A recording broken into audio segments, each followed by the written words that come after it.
अस्सलाम वालेकुम दोस्तों, मैं हूं आपका होस्ट और दोस्त फरहान रशीद और आप इस समय देख रहे हैं हमारा YouTube channel real estate branch. दोस्तों, आज 14 जनवरी 2026 है और आईएमए के ताल्लुक से आप लोगों को जो है कि सवाल मुझे व्हाट्सएप पे आ रहे हैं। फरहान रशीद भाई, आप क्या हो गया, वीडियो नहीं बना रहे हैं, आईएमए के पैसे आएंगे या नहीं आएंगे? तो ये वीडियो ज़रूर देखिएगा, मैं आपके सवालों के जवाब इस वीडियो में ज़रूर देने वाला हूँ।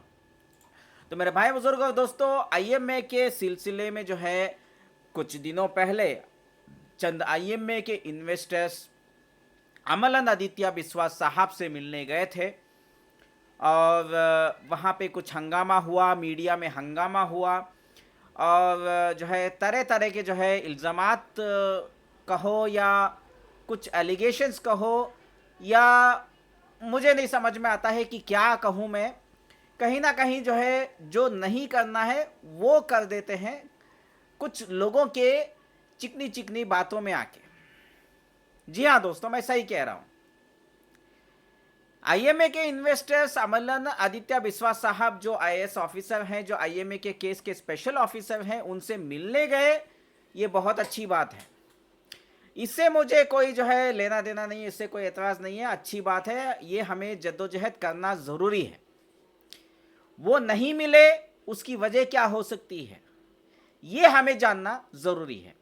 क्या वो काम नहीं कर रहे हैं, ये इंपॉर्टेंट है। अगर काम नहीं किए होते तो पिछली मर्तबा जैसे ही कोर्ट से प्रॉपर्टीज़ का रिलीज़ मिला और ईडी से छुट जो है में फंसे हुए थे प्रॉपर्टीज़, वो आईएमए के कॉम्पिटेंट अथॉरिटी के फेवर में आए तो वो ऑक्शन के लिए फौरी तौर पे जो है सेल पे नहीं लगाते और ना ही जो है 100 करोड़ के आसपास जो है पैसा कॉम्पिटेंट अथॉरिटी, आईएमए के कॉम्पिटेंट अथॉरिटी के पास जमा होता।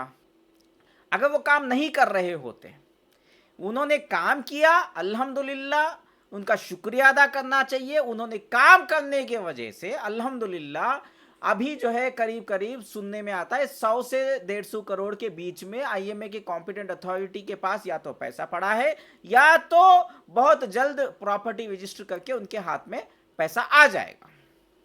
ये क्लैरिटी है। अब पैसा अभी तक क्यों नहीं दिए भाई? नवंबर में बताया गया था, दिसंबर में बताया था। मैंने तो पहले ही वीडियो बना के बोल दिया था जनवरी फरवरी से पहले पैसा नहीं आने वाला है, जनवरी फरवरी के आसपास ही आप लोगों को पैसा मिलेगा। याद करो मेरे वीडियोस को, पुराने वीडियोस को चेक करिए। मैंने साफ साफ बताया था कि 25-30 करोड़ रुपए अगर कॉम्पिटेंट अथॉरिटी के पास पड़े हुए हैं, वो पैसे अगर आईएमए के इन्वेस्टरों को दिया जाता है तो उससे कोई फ़ायदा नहीं है।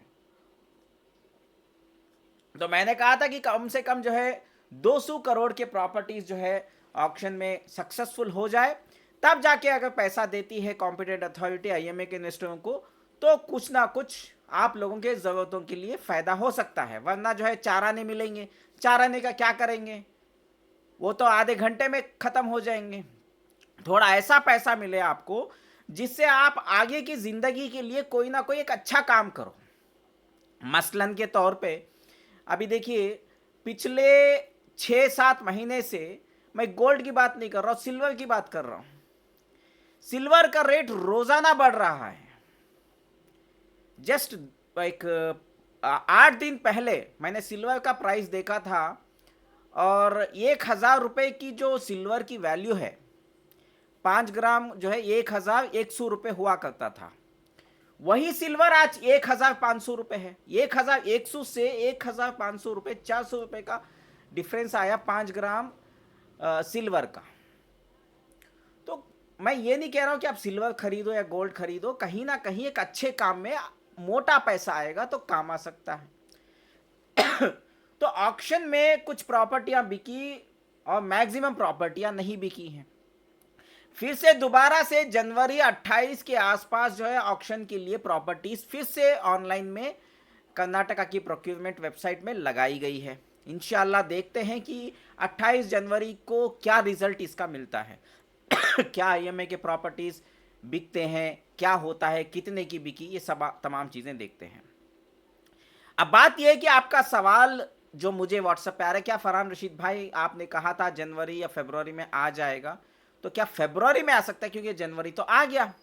अब जनवरी में 28 को क्योंकि ऑक्शन है प्रॉपर्टीज़ की, वो भी देखना जरूरी है, बराबर। तो फरवरी में क्या आ सकता है, या रमजान में पैसा आएगा? देखिए, फरवरी में इंशाल्लाह मुझे जो लग रहा है आएगा इंशाल्लाह। लेकिन मैं आप लोगों को एक बात बता देता हूं, ऑफिसरों के ऊपर कभी भी जो है कुछ भी गलत सलत मत बोलिए। जो हॉनेस्ट ऑफिसर जो अच्छा काम कर रहे हैं उनके ऊपर कुछ उल्टा सीधा मत बोलिए। अच्छा काम कर रहे हैं तो अच्छा बोलिए, बुरा कर रहे हैं तो बुरा बोलिए। दौर था मैं भी आवाज उठाता था, लेकिन मुझे मालूम है कि वो अच्छा काम कर रहे हैं, उनको भी मालूम है उनके क्या लिमिट्स हैं, उनको क्या काम करना है। तो अभी 100-130 करोड़ के बीच में या 150 करोड़ के बीच में पैसा उनके पास या तो है या तो अनकरीब में आ जाएगा। क्योंकि ऐसा होता है कि प्रॉपर्टी ऑक्शन में सक्सेस होने के बाद उसको रजिस्टर करना होता है। रजिस्ट्रेशन के टाइम पे के लिए 90 डेज का टाइम भी दिया जाता है डिपार्टमेंट की जानिब से। तो जो बायर है जिसने प्रॉपर्टी खरीदी है वो भी कॉम्पिटेंट अथॉरिटी में पैसा जमा करना है, तो पैसा भी तो इकट्ठा होना है, अकाउंट में आना है। तो कुल मिलाकर चलिए, दिसंबर में कुछ ऑक्शन में सक्सेस हुआ है, नवंबर में कुछ सक्सेस हुआ है, अभी देखते हैं जनवरी में क्या होगा। तो इंशाल्लाह फरवरी में आने का मुझे तो पूरी पूरी उम्मीद है, अगर पूरा पैसा कॉम्पिटेंट अथॉरिटी के बैंक अकाउंट में जमा हो जाए तो। नहीं जमा होगा, अगर रजिस्ट्रेशन में जो बायर है जिसने खरीदी है प्रॉपर्टी, अगर वो देरी कर देता है तो शायद रमजान के बाद भी आ सकता है। लेकिन हमें जल्दबाजी में आकर के डिपार्टमेंट के ऊपर सवाल नहीं करना है। हाँ, उनके ऊपर प्रेशर जरूर बना के रखना है। जो मैं आपको हमेशा कहता हूँ, लेटर लिखो, लेटर लिख के काम होता है। जाके जो है तहमत लगा के कोई फायदा नहीं है। आप देखो, ऑफिसर को मिलने गए थे करीब 100-150 लोग, वो भी बेचारे लोग हैं, किसी के बातों में आ गए, लेकिन वो ऑफिसर नहीं मिले। अरे नहीं मिले तो कोई ना कोई तो वजह होगी ना। अगर बार बार पॉलिटिशियनों से मिलते हैं, बार बार जो है पॉलिटिकल ये दिखाते हैं, तो ऑफिसर्स जो है यहाँ पे उनके भी कुछ लिमिटेशंस होते हैं। अभी इलेक्शंस आने वाले हैं जीबीए के, बेंगलोर में, ग्रेटर बेंगलोर अथॉरिटी के। तो ऐसे समय पे ऑफिसर्स जो है पॉलिटिकल एजेंडा को खूब समझते हैं। मैं ये नहीं कह रहा हूं जो 150 लोग गए थे वो पॉलिटिकल एजेंडा के लिए गए थे, लेकिन कुछ लोग होते हैं जो उनको वहां पे भेजते हैं अपने पॉलिटिकल एजेंडा को, जो आप लोगों को नहीं पता होता है। तो इसलिए मैं खामोश था। तो अभी इलेक्शंस का टाइम आने वाला है, यही वजह है कि हमें जो है थोड़ा बहुत सब्र से काम लेना है। थोड़ा उनको भी टाइम दीजिए। प्रॉपर्टी बेचना इतना आसान काम नहीं है। मैं चाहता हूं कि आपको पैसा जो है मोटी रकम मिले, ताकि आप अपने ज़रूरतों को पूरा कर सकें। ऐसा ना हो कि आपको चाराने मिल जाए और वो चाराने जो है आधे घंटे में ख़त्म हो जाए। तो मेरा मोटा मोटा बोलने का ये मतलब है कि इंशाल्लाह हम आने वाले दिनों में, अगर फरवरी में पैसा नहीं आएगा तो हम भी जो है कोई कसर नहीं छोड़ेंगे, डिपार्टमेंट को प्रेशर डालेंगे। इंशाल्लाह डालना बहुत ज़रूरी है, इसमें कोई शक नहीं है, लेकिन इल्ज़ाम नहीं लगाएंगे। उनकी तारीफ़ करते हुए, उनको बैलेंस करते हुए इंशाल्लाह आगे बढ़ेंगे। वो अच्छा काम किए तो अच्छा काम किए हैं। हाँ, उनको कोर्ट से भी इजाज़त मांगनी होती है। कोर्ट में एप्लीकेशन डाला है या नहीं डाला, इसका फॉलोअप करना है। मैं ईमेल से करूँगा, आप लोगों को भी कहूँगा कि लेटर लिखो और फॉलोअप लेंगे इंशाल्लाह। फ़िलहाल तो संक्रांति की छुट्टियाँ चल रही हैं, अभी वो लोग जो फेस्टिवल के मूड में रहते हैं, तो एक 8-10 दिन जाने दीजिए। फरवरी तक इंतज़ार करते हैं। अगर फरवरी तक पैसा नहीं आता है, हलाल का पैसा जो भी आप लोगों का आना है, तो तब देखा जाएगा कि क्या तरकीब करना है, क्या लेटर लिखना है, या दोबारा से उनके पास जाना है, या कुछ और हरकत करना है, या कोर्ट को हमें प्रेशर डालना है। क्या चीज़ें करनी है वो तमाम चीज़ें मैं इंशाल्लाह आप लोगों को आने वाले दिनों में बताऊंगा। एक चीज़ जो मैं बताना चाह रहा हूँ, मेरी बात से याद आया मुझे, माफ़ी चाहता हूँ।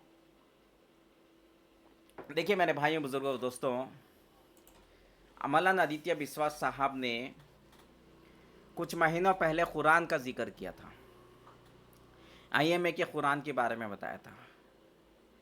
तब क्यों पब्लिक जो है उनको जाकर के बात नहीं करी? वो कुरान की जब वो बात उठाए थे उस टाइम पे जो है उसका कोई सल्यूशन के लिए उनके पास जाके नहीं बात किए, या पॉलिटिशियनों के पास जाके बात किए।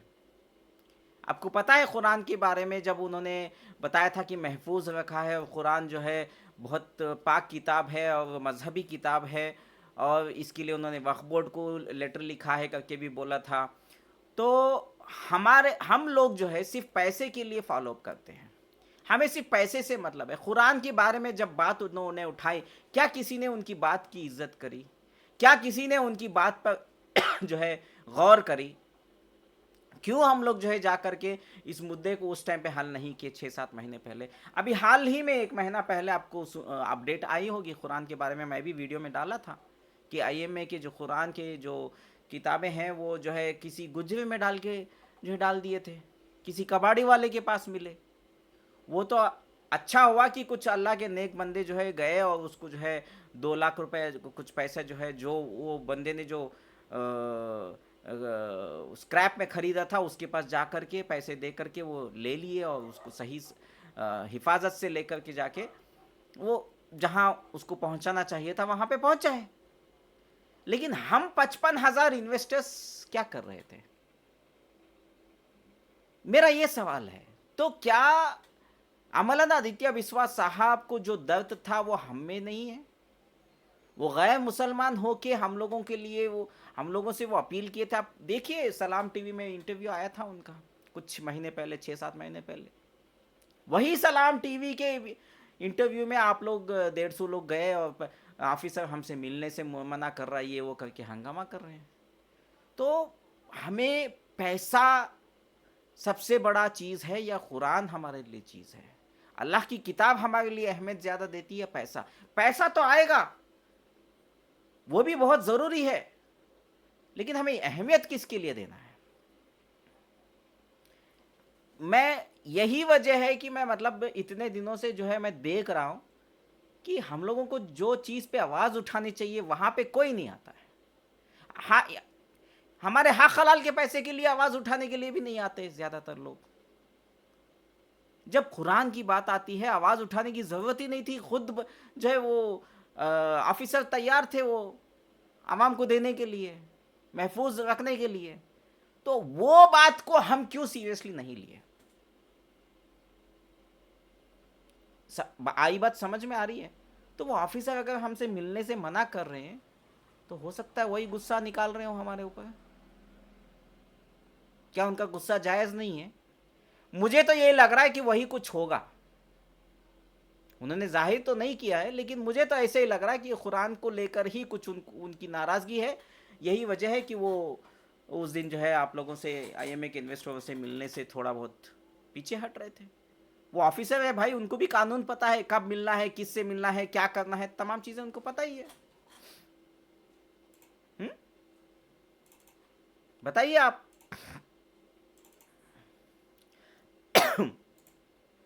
बराबर है ना?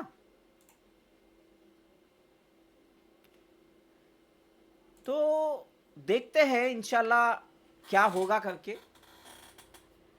अभी मेरे पास लफ्ज़ है ही नहीं है मेरे भाई बुजुर्गों दोस्तों। हमारे चैनल को फंडिंग की बात करते हैं, हम सपोर्ट करते आ रहे हैं, तो मुश्किल से 8 या 10 लोग सपोर्ट करते हैं। तो मैं भी कितने दिनों तक आप लोगों के लिए जो है जद्दोजहद करता रहूँगा?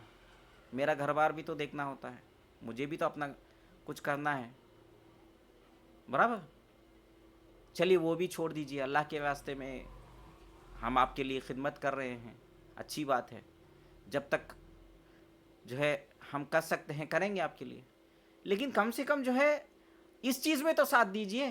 कुरान के लिए तो कम से कम आगे बढ़िए, अल्लाह की किताब के लिए तो कम से कम आगे। वो तो आईएमए के से मिलता जुलता है, मैं कोई और कुरान की बात नहीं कर रहा हूँ जिसमें आईएमए का थब्बा लगा के मंसूर खान ने आवाम को धोखा दिया, वो कुरान की बात कर रहा हूँ। है तो अल्लाह की किताब ना, उसमें आईएमए का एक लेबल चिपक जाने से क्या होता है? तो हिफाजत तो हमें करनी चाहिए थी ना, हमें इस चीज को सीरियसली लेना चाहिए था ना। सबसे पहले चीज जो है इसके ऊपर से गौर फिक्र करिए, बाद में पैसे जो है अपने आप आएंगे इंशाल्लाह, पैसे अपने आप आ जाएंगे। अपनी नीयत अच्छी रखो। आप समझ रहे, मैं जो लफ्ज यूज करना चाह रहा हूँ वो मीडिया में मैं बोलना नहीं चाह रहा हूँ। आप लोग समझदार है मैं क्या आपके दिमाग में डालना चाह रहा हूँ। अभी वक्त है कि कुछ चीज़ों के लिए हमें किस चीज़ को सबसे पहली अहमियत देनी चाहिए, ये चीज़ को भी देखिए।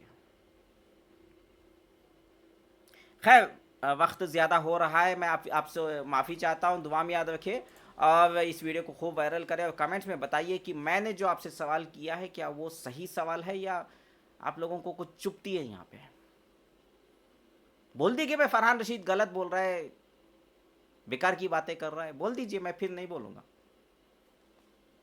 खैर ठीक है, इंशाल्लाह फिर अगले वीडियो में ज़रूर मिलेंगे। आप लोग जो है फ़िलहाल मुझे इजाज़त दीजिए और वीडियो यूट्यूब हमारे चैनल में नए हैं तो सब्सक्राइब ज़रूर करिएगा और वीडियो को शेयर करना मत भूलिएगा। हर एक आईएमए के इन्वेस्टर को ये वीडियो पहुंचना बहुत ज़रूरी है। शुक्रिया, अल्लाह हाफिज़।